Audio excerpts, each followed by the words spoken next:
سرکار غریب نواز ہندوستان کی سرزمین پر تشریف لاتے ہیں اور ہند کی زمین پر آنے کے بعد آپ نے لوگوں کے درمیان انسانیت کا پیغام دیا، انس کا پیغام دیا، محبت کا پیغام دیا۔ انہی خوبصورت تعلیمات میں سرکار غریب نواز کی تعلیمات یہ بھی ہے، آپ فرماتے ہیں 5 چیزوں کو دیکھنا عبادت ہے۔ غریب نواز فرماتے ہیں 5 چیزوں کو دیکھنا عبادت۔ فرماتے ہیں نمبر 1، والدین کا چہرہ۔ اگر کوئی محبت کے ساتھ دیکھے اللہ کی رضا کے لیے تو یہ چہرہ ماں باپ کا دیکھنا بھی عبادت ہے۔ خلوص کے ساتھ ماں باپ کا چہرہ دیکھے، اخلاص کے ساتھ ماں باپ کا چہرہ دیکھے، اللہ کی رضا کے لیے ماں باپ کا چہرہ دیکھے۔ اب آج کل نوجوانوں کا حال یہ ہو گیا کہ آنکھوں کا مس یوز، آنکھوں کا غلط استعمال، لوگوں کی اپنی طبیعت ہے۔ قرآن کہتا ہے ان السمع والبصر والفؤاد کل اولئک کان عنہ مسئولا، کہ قیامت کا دن ہوگا، اللہ تمہاری سماعت کے بارے میں، تمہاری بصارت یعنی کانوں کا استعمال کیا کیا، کیا سنا کانوں سے، آنکھوں سے کیا دیکھا، دل میں تیرے کیا چلتا تھا، اللہ اس بارے میں تم سے سوال فرمائے گا، اللہ کو حساب دینا ہوگا۔ غریب نواز آنکھوں کا صحیح استعمال بتا رہے ہیں، فرماتے 5 چیزوں کا دیکھنا عبادت ہے۔ نمبر 1، ماں باپ کا چہرہ دیکھنا۔ اور کیسی عبادت؟ فرمایا مقبول حج کا ثواب۔ اور یہ آپ نے حدیث کی روشنی میں فرمایا مقبول حج کا ثواب۔ آج ماں باپ بوجھ ہو گئے، آج ماں باپ لوگوں کے حوالے سے ان کو گھر کا کچرا سمجھنے لگے، ماں باپ کو لوگ بوجھ سمجھنے لگے۔ اس لیے آج کل کے نوجوان لڑکے سوچتے ہیں ارے ان کی کیا، اپنے دوستوں کو اہمیت دیں گے، ماں باپ کو اہمیت نہیں دیتے۔ یہاں تک کہ کچھ تو ایسے بھی لوگ ہیں باہر والوں سے جب بات کریں گے عزت کے ساتھ، ماں باپ سے بات کریں گے جھڑک کر۔ قرآن کہتا ہے ان کو نہ جھڑکو، ان کی بے عزتی نہ کرو، ان کی توہین نہ کرو۔ اللہ اکبر۔ سرکار غریب نواز اپنے ملفوظات میں ایک بڑا خوبصورت واقعہ بیان فرماتے ہیں کہ میں نے اپنے بزرگوں سے سنا، غریب نواز اپنے بزرگوں سے سنی ہوئی بات فرماتے ہیں کہ ایک نوجوان تھا ہمارے دور کا، اور وہ بڑا پاپی تھا، بڑا گنہگار تھا، بڑا بدکار تھا، بڑا سیاہکار تھا۔ سرکار غریب نواز فرماتے ہیں لیکن جب اس کا انتقال ہوا، اس کو موت آئی، تو اس کے مرنے کے بعد کئی لوگوں نے اس کو خواب میں دیکھا کہ وہ پاپی، گنہگار، بدکار، سیاہکار وہ جنت کے باغوں میں جنت کا لباس پہن کر کے ٹہل رہا ہے، جنت کے باغوں میں جنت کا لباس پہن کر کے ٹہل رہا ہے۔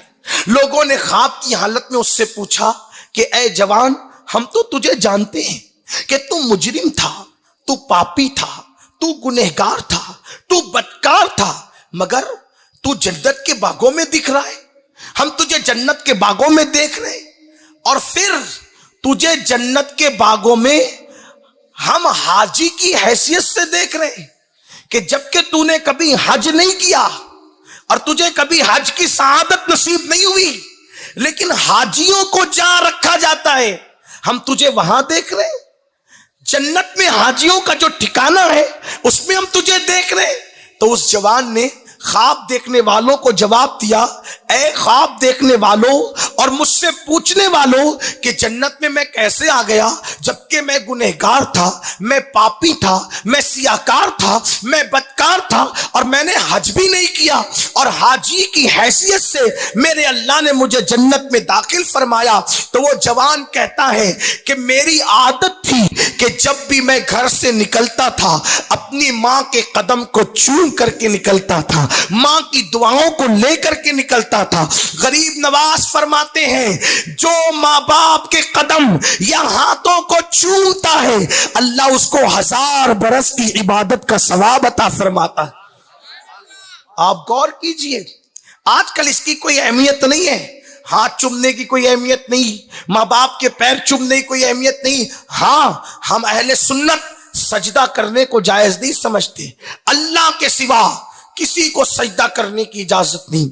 अगर सजदा इबादत करता है तो मुशरिक है, और अगर सजदा ताजीमी करता है तो उसको भी हम हराम समझते हैं। हमारे इमाम ने अज़्ज़ुब्दतुज़ ज़किया जैसी किताब लिख करके सजदा ताजीमी की हुर्मत पर आपने दलाइल और बराहिम कायम किए हैं। लेकिन आपसे कहता हूं, हाथ तो चूमे जा सकते हैं, पैर तो चूमे जा सकते हैं और इसकी इजाजत है, बल्कि लोग तो इस पर भी कहते हैं कि ये कहां से लाए। हम कहते हैं अबू दाऊद शरीफ की हदीस है। लोग सियाह सित्ता की बड़ी बात करते हैं। मैं आपसे दर्द दिल के तौर पे बस इतनी बात कहना चाहता हूं, ऐ मेरी कौम के जवानों, जो लोग तुम्हें गुमराह करने के लिए आते हैं और जो लोग तुम्हें बदगुमान करने के लिए आते हैं, जो लोग तुम्हारे दीन से तुम्हें दूर करने के लिए आते हैं, वो अच्छी तरह जान चुके हैं कि न तुम्हें कुरान का इल्म है, न तुम्हें हदीस का इल्म है, इसलिए लोग तुम्हें गुमराह कर देते हैं, शोशा छोड़ करके चले जाते हैं। आप जानते हैं अबू दाऊद शरीफ की हदीस है, कुरान और हदीस में सब मौजूद है। अपनी कोताही ये है कि हमने कभी पढ़ने की कोशिश नहीं की, और अगर कभी पढ़ा तो हमने कभी समझने की कोशिश नहीं की। लोग पढ़ते भी इंटरनेट से है और समझते भी इंटरनेट से है। मेरे अजीज, इंटरनेट से पढ़ने की कोशिश ना करो, और अगर इंटरनेट पर पढ़ रहे हो तो चलो कोई पाबंदी नहीं, लेकिन इंटरनेट से समझने की कोशिश मत करना। क्यों? इमाम मोहम्मद इब्ने सिरीन कहते हैं, दीन जिससे सीख रहे हो पहले उसका अकीदा तो देखो। जो दीन सिखा रहा है जब उसी में दीन नहीं, इसलिए कि इंटरनेट पर बहुत सारे यहूद और नसारा की वेबसाइट मौजूद है और वो दीन के नाम पर तुम्हें गुमराह करते हैं, तुम्हें क्या पता। इसलिए होशियार रहो। मेरे इमाम ने एक सदी पहले कहा था, सूना जंगल रात अंधेरी, छाई बदली काली है, सोने वालों जागते रहियो, चोरों की रखवाली है। हाथ पैर चूमने का सबूत हदीस में कहा, तो आओ सुनो अबू दाऊद शरीफ, ये 6 वो मुस्तनद किताबें जिनको लोग सियाह सित्ता कहते हैं। हालांकि और भी किताबें मुस्तनद है, लेकिन लोग जिसके बारे में खूब चर्चे कर रहे हैं कि यही मुस्तनद है, यही मुस्तनद का, चलो यही मुस्तनद, उन्हीं 6 में अबू दाऊद शरीफ भी है। उसमें मौजूद है कि एक वफ्द रसूलुल्लाह की बारगाह में आया, मेरे आका की बारगाह में आया, तो उस वफ्द की मौजूदगी में एक मंजर हो गया, बड़ा खूबसूरत मंजर, हुस्न इत्तेफाक से कि बकरियां मेरे आका को सजदा कर रही थी, जानवर मेरे आका को सजदा कर रहे थे। मेरे इमाम कहते हैं, अपने मौला की है बशान अजीम, जानवर भी करें जिनकी ताजीम, संग करते हैं अदब से तस्लीम, पेड़ सजदे में गिरा करते हैं। तो क्या देखा उस वफ्द ने कि बकरियां और जानवर मेरे आका को सजदा कर रहे हैं। कि अबू दाऊद शरीफ की वो हदीस में है कि वो जानवरों को जब उस काफले वालों ने, कबीले वालों ने सजदा करते देखा तो उन्होंने अर्ज किया, वो नए नए मुसलमान हुए थे, अर्ज की, या रसूल अल्लाह, जानवर तो आपको सजदा करें, क्या हम सजदा ना करें? हमारी पेशानियां नहीं मचलती, हमारे इश्क वाली पेशानियां, कि आपको सजदा करें? हुजूर हमें सजदा करने की इजाजत दे। तो अल्लाह के हबीब अलैहिस्सलाम ने फरमाया, अल्लाह के सिवा मैं किसी को सजदा करने की इजाजत नहीं दे सकता। तो फिर उन्होंने अर्ज की, या रसूल अल्लाह सल्लल्लाहु अलैहि वसल्लम, आप हमें हाथ और पैर चूमने की इजाजत दे दें। तो मेरे आका अलैहिस्सलाम ने उनको इजाजत दी, उन्होंने रसूलुल्लाह के हाथ भी चूमे और रसूलुल्लाह के पैर भी चूमे। ये अबू दाऊद शरीफ की हदीस में मौजूद है। तो ये चूमने का जिक्र सियाह सित्ता में है। हालांकि लोग इस पर बड़े चिरागपा होते हैं, मगर रसूलुल्लाह के नाम पे अंगूठे चूमने की बात आए तो लोगों को तकलीफ है, मगर आजकल वो भी अपने मौलवियों के हाथ चूम रहे हैं। ये चीजें अब जो है वो चूंकि सोशल मीडिया का दौर है तो ये चीजें अब ओपन हो रही हैं कि हर एक कोई ना कोई चूमने वाला जरूर है। बस बात इतनी है, कोई अपने मौलवी से प्यार करता है तो उसको चूम रहा है, और हम आमिना के लाल से प्यार करते हैं तो उनके नाम पर चूम रहे हैं। ये किस्मत की बात है। तो मैं अर्ज ये कर रहा था, गरीब नवाज फरमाते हैं कि उस जवान को जब ख्वाब में देख करके पूछा कि तू हाजी की हैसियत से जन्नत में दिख रहा है जबकि तू गुनहगार था, तो उसने कहा मैं घर से निकलता था तो अपनी اپنی ماں کے پیر چوم کر کے نکلتا تھا تو میری ماں دعا کرتی تھی میرے بیٹے اللہ تجھے حاجیوں کے ساتھ جنت عطا کرے.